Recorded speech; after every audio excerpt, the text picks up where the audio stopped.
everyone, welcome to my channel. আজি আকৌ বহুত দিনৰ মূৰত ভিডিঅ' বনাবলৈ ওলাইছোঁ।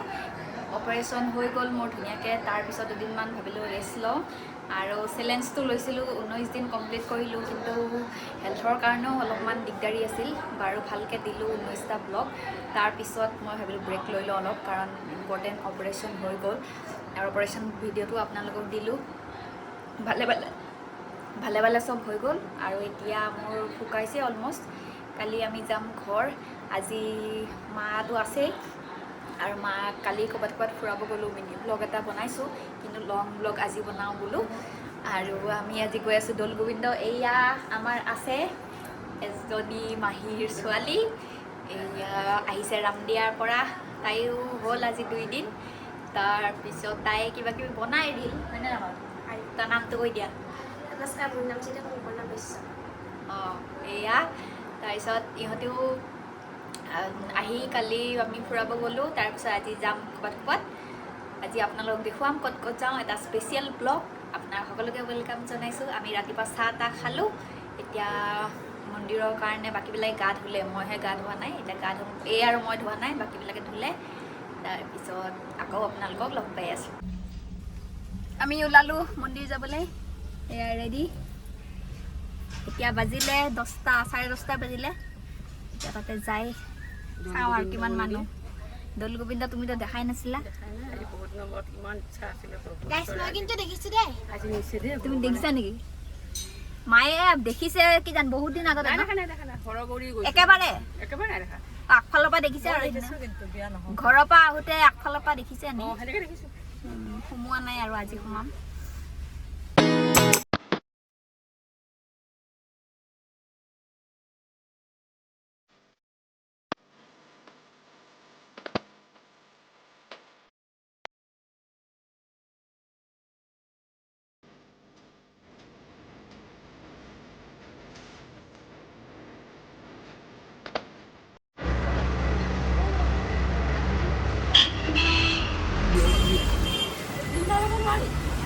মাৰি ক'ত গ'ল জানো?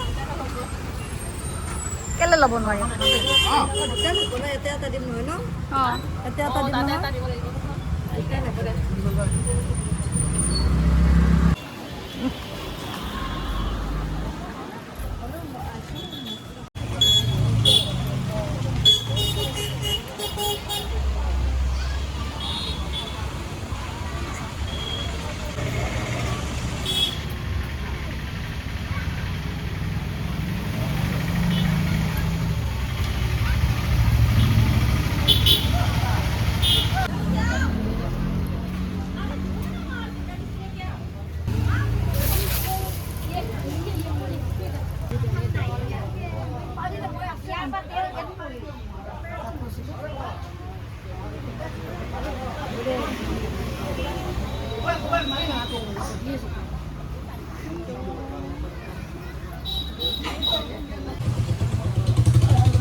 মা, গামোচাখন আপুনি লওকচোন, মোৰ অসুবিধা হ'ব।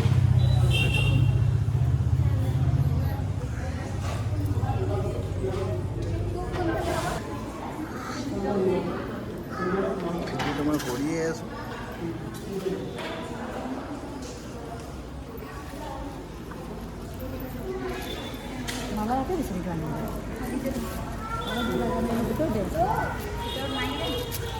Sakti dan tomato sa, sakti dan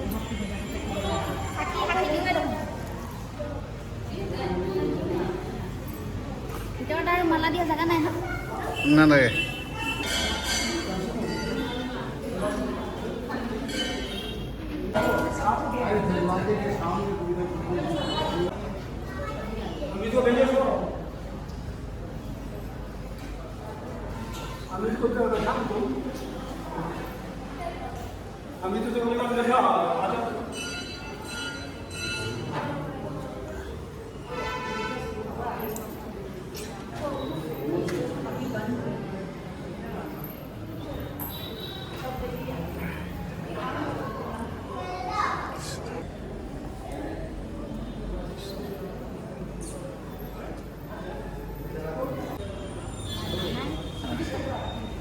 মাহীয়ে লৈ গৈছে ইয়াতে বৰ গৰম যে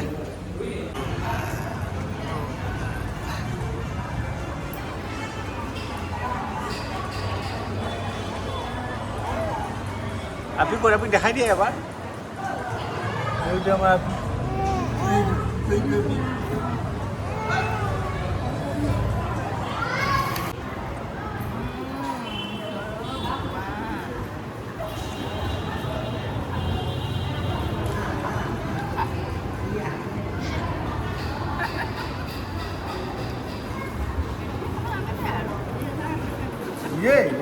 এতিয়ালৈকে মই 3বাৰমান গ'লোঁ দৌল গোবিন্দ মন্দিৰত আপোনালোকে যদি কোনোবাই যোৱা নাই তেনেহ'লে কৈ দিছোঁ ইয়াত এটা মাননি দিব লাগে শৰাইৰ বাবে মানে দিলেও হয় নিদিলেও হয় আমি কিন্তু দিলোঁ আৰু দিলে আপোনাৰ সেই হিচাপত প্ৰসাদ তাৰপিছত পায়স হয়তো প্ৰসাদ আৰু পায়স আগতে বহি থাকিলে সকলোকে দিয়েই কিন্তু আপুনি যদি মাননি দিয়ে তেতিয়াহ'লে আপোনাক অলপ নিজৰ ভাগটো বেছিকৈ দিয়ে ঘৰতো লৈ আনিব পাৰে ধুনীয়াকৈ আৰু গোটেই পৰিৱেশটো চাওক কিমান ধুনীয়া আৰু মন্দিৰ গ'লে মই সদায় ভাল পাওঁ যাতে মন্দিৰটো অলপমান মানে খালী হওক তেতিয়া ভালদৰে সেৱা কৰিব পাৰি আগফালে আপোনালোকক দেখুৱাম অলপমান তাতে সেৱা কৰিব পাৰি নিৰ্মালি দিয়ে তাৰপিছত ধুনীয়াকৈ ফুট দি দিয়ে তাৰপিছত জল অলপো দিয়ে আমাৰ কুহুক আজি ফাৰ্ষ্ট টাইম লৈ গৈছিলোঁ মন্দিৰত আৰু তাইক অলপমান জল খুৱাই দিলোঁ ধুনীয়াকৈ প্ৰেগনেঞ্চিৰ আগৰ পৰাই ভাবি আছিলোঁ মন্দিৰ যাম কিন্তু হোৱা নাছিলে আজি ফাইনেলি গ'লোঁ আৰু মাও বহুদিনৰ পৰা ইচ্ছা কৰি আছিল যাবলৈ কিন্তু তাই সৰু আছিল বাবে যোৱা নাছিল তাই অলপমান ডাঙৰ হ'ল তেতিয়া ভাবিলোঁ গৈ আহোঁ চাকি ইয়াতো জ্বলাব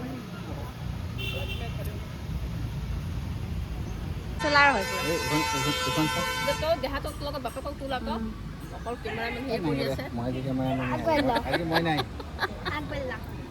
জয় মিঠা খাইছ কি খাইছা কজ্জল খাইছা এই মা কথা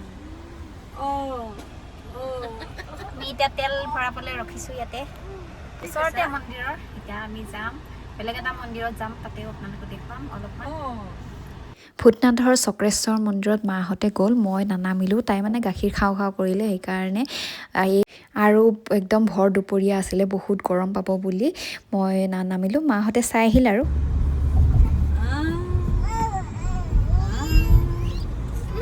পথাৰত 1 কেজি ওজনৰ শোল পাইছে আমাৰ তাতে এতিয়া আনিব পথাৰত মানে ধান পথাৰত খেতি পথাৰত